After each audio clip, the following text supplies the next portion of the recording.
ഈ മത്സരം കാണാൻ ഭാഗ്യം ലഭിച്ചവർ ഇനിയും ഒരുപാട് കാലത്തേക്ക് ഈ ഇന്നിംഗ്സ് ഓർത്തുവെക്കും ഉറപ്പ്. അഫ്ഗാനെതിരായ 37-ാം ഓവറിലെ 5-ാമത്തെ പന്തിനെ മിഡ് ഓണിനും മിഡ് വിക്കറ്റിനും ഇടയിലൂടെ ബൗണ്ടറി കടത്തിയ ശേഷം ഒരു 19-കാരൻ തന്റെ ബാറ്റ് ആകാശത്തേക്ക് ഉയർത്തുമ്പോൾ കമന്ററി ഇങ്ങനെയായിരുന്നു. അണ്ടർ-19 ലോകകപ്പിൽ അഫ്ഗാനെതിരായ കൂറ്റൻ റൺ ചേസിൽ ഇന്ത്യയെ വിജയതീരത്തേക്ക് അടുപ്പിച്ച ഹൈദരാബാദുകാരൻ മലയാളി പയ്യൻ. വൈഭവും ആയുഷും ഉൾപ്പെടെയുള്ള പ്രതിഭകളാൽ സമ്പന്നമായ കൗമാരനിരയിൽ നിന്ന് ഇന്ത്യൻ ടീമിലേക്കുള്ള ടിക്കറ്റിന് മറ്റൊരു അവകാശി കൂടി. Yes, Aaron George has arrived.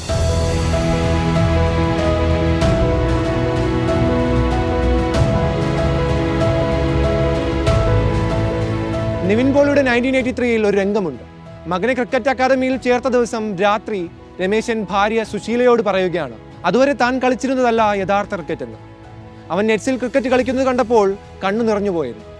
അപ്പോൾ സുശീല രമേശിനോട് പറയുന്ന മറുപടി ഇങ്ങനെയാണ്: നിങ്ങളല്ലേ മനുഷ്യ അവന് ബാറ്റ് എടുത്ത് കയ്യിൽ കൊടുത്തത്, പിന്നെങ്ങനെ അവൻ കളിക്കാതിരിക്കുമെന്ന്. അക്കാലം അത്രയും രമേശൻ കണ്ട സ്വപ്നം തൻ്റെ മകനിലൂടെ നേടിയെടുക്കാനുള്ള ആ സാധാരണക്കാരൻ്റെ യാത്ര അവിടെ നിന്ന് തുടങ്ങുകയായിരുന്നു.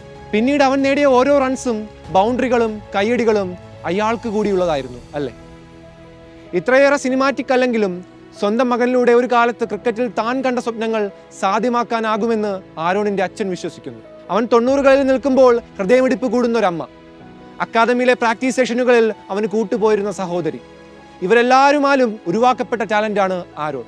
കുട്ടിക്കാലത്ത് ഒരു പ്ലാസ്റ്റിക് ക്രിക്കറ്റ് ബാറ്റിൽ നിന്ന് തുടങ്ങിയ യാത്ര, 7-ാം വയസ്സിൽ അക്കാദമി തലത്തിൽ ക്രിക്കറ്റ് പരിശീലനം, ഹൈദരാബാദ് ക്രിക്കറ്റ് അസോസിയേഷനിലൂടെ മുന്നോട്ടുള്ള യാത്ര, T20 ലോകകപ്പിനുള്ള ഇന്ത്യൻ സ്ക്വാഡിൽ ഇടം നേടിയിട്ടും സഞ്ജു സാംസൺ തന്റെ കരിയറിലെ കഠിനമായൊരു കാലത്തിലൂടെയാണ് കടന്നു പോകുന്നത്. അപ്പോഴാണ് മറുവശത്ത് ആരോണിന്റെ ഉദയം. ഇതാദ്യമായല്ല ആരോൺ ഇന്ത്യൻ ടീമിന് രക്ഷകനാകുന്നത്. വൈഭവിനെയും ആയുഷിനെയും അഭിജ്ഞാനെയും ഒക്കെ സൈഡാക്കി ആ 19-കാരൻ കളം പിടിക്കുന്നതും ആദ്യമായല്ല.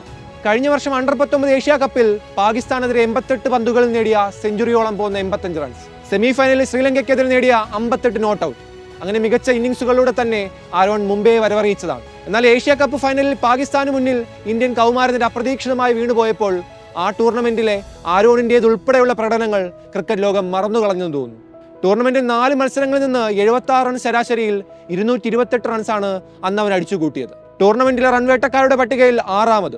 കൈമുട്ടിനേറ്റ പരിക്കിൽ നിന്ന് പിടിച്ചു കയറിയാണ് അണ്ടർ-19 ലോകകപ്പിൽ ആരോൺ ബാറ്റിംഗിന് ഇറങ്ങിയത്. ആദ്യ മത്സരങ്ങൾ പരീക്ഷണമായി. നല്ല സ്ട്രോക്കുകൾ കണ്ടെങ്കിലും അത് വലിയൊരു സ്കോറിലേക്ക് കൺവേർട്ട് ചെയ്യാനായില്ല.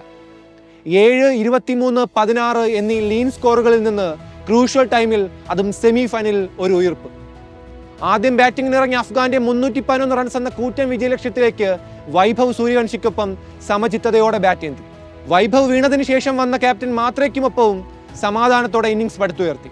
ഇന്ത്യയെ 300 കടത്തിയ ശേഷം വിജയമുറപ്പിച്ച ശേഷം മാത്രം കൂടാരത്തിലേക്ക് മടക്കം. 104 പന്തുകളിൽ നിന്ന് 15 ഫോറുകളും 2 സിക്സറുകളും അടങ്ങിയ ക്ലാസിക് 115 റൺസ്. അണ്ടർ-19 ലോകകപ്പിൽ ഏതൊരു ടീമും ചേസ് ചെയ്യുന്ന ഏറ്റവും വലിയ സ്കോർ, നോക്കൌട്ട് ഘട്ടത്തിലെ ഒരു ടീമിന്റെ ഏറ്റവും ഉയർന്ന 2ാമത്തെ സ്കോർ, ഏറ്റവും വേഗത്തിലുള്ള 300+ റൺ ചേസ് തുടങ്ങിയ ഒരുപിടി റെക്കോർഡുകൾ ഇന്ത്യൻ ടീം തകർത്തപ്പോൾ ആരോണിന്റെ വെടിക്കെട്ട് സെഞ്ചുറി അണ്ടർ-19 ലോകകപ്പ് നോക്കൌട്ട് ഘട്ടത്തിൽ ഒരു താരം നേടുന്ന ഏറ്റവും ഉയർന്ന 3ാമത്തെ സ്കോറായി. വൈഭവിനെ പോലെ സ്ഫോടനാത്മകമായ ഇന്നിംഗ്സുകളല്ല ആരോണിൻ്റേത്. ക്ഷമയും സൂക്ഷ്മതയും നിരീക്ഷണവും ടെക്സ്റ്റ് ബുക്ക് ഷോട്ടുകളും ഉൾപ്പെടെ നിറഞ്ഞ ക്ലാസിക് ഗെയിമാണ് അവൻ കളിക്കാറുള്ളത്. മറുവശത്ത് വൈഭവിനെ പോലുള്ളവർ അടിച്ചു തകർക്കുമ്പോൾ പക്വതയോടെ അവൻ ഇന്നിംഗ്സ് ബിൽഡ് ചെയ്യുന്നതും ടീമിനെ തോളിലേറ്റുന്നതും നമ്മൾ കണ്ടതാണല്ലോ. അതേ ഗെയിമാണ് കഴിഞ്ഞ ദിവസം അവൻ കളിച്ചതും. ടീമിനെ എപ്പോഴും ഡിപ്പെൻഡ് ചെയ്യാവുന്ന സെൻസിബിൾ ബാറ്റർ എന്ന നിലയിലാണ് ആരോൺ മറ്റുള്ള യുവതാരങ്ങളിൽ നിന്ന് വ്യത്യസ്തനാകുന്നത്. 140 കോടി ഇന്ത്യക്കാരിൽ രാജ്യത്തെ പ്രതിനിധീകരിക്കുന്ന 11 പേരിൽ ഒരാളാകുക എന്നത് ചെറിയ നേട്ടമേ അല്ല. ടിനു യോഹന്നാനും ശ്രീശാന്തും സഞ്ജുവും ഇപ്പോൾ ആരോണും ഉൾപ്പെടെയുള്ള മലയാളികൾ ആ 11 പേരിൽ ഒരാളായി എന്നതിൽ അവരുടെ ആയുസ്സിന്റെ അധ്വാനമുണ്ടെന്ന് മനസ്സിലാക്കണം. കിവീസിനെതിരായ സീരീസിൽ തിളങ്ങാനായില്ലെങ്കിൽ പോലും ലോകകപ്പിൽ രാജ്യത്തെ പ്രതിനിധീകരിക്കുന്ന 15 പേരിൽ ഒരാളായി സഞ്ജു അവിടെ തന്നെയുണ്ട്. ആദ്യ 11-ൽ എത്തുകയോ ഇല്ലയോ എന്നത് പിന്നീട് ചർച്ച ചെയ്യാം. അവസരങ്ങളെ കൺവേർട്ട് ചെയ്യുന്നതിലും വിമർശനമാകാം. പക്ഷേ മോശം ഫോമിനെ മറികടക്കാൻ ഒരു നല്ല ഇന്നിംഗ്സ് മതിയെന്ന് ഓർക്കണം. ലോകകപ്പിൽ മലയാളി വികാരത്തിന്റെ സമ്മർദ്ദങ്ങൾ ഏതുമില്ലാതെ സഞ്ജു കളിക്കട്ടെ. അണ്ടർ-19 ലോകകപ്പ് ഫൈനലിൽ ഇറങ്ങുമ്പോൾ ആരോണിനും പ്രതീക്ഷകളുടെ അമിതഭാരങ്ങൾ ഏതുമില്ലാതെ ബാറ്റ് ചെയ്യാനാകട്ടെ. അവർ വിയർപ്പ് കൊണ്ട് തുന്നിയിട്ട കുപ്പായമാണ്, അതിലെ നിറങ്ങൾ മങ്ങുകില്ല കട്ടായം.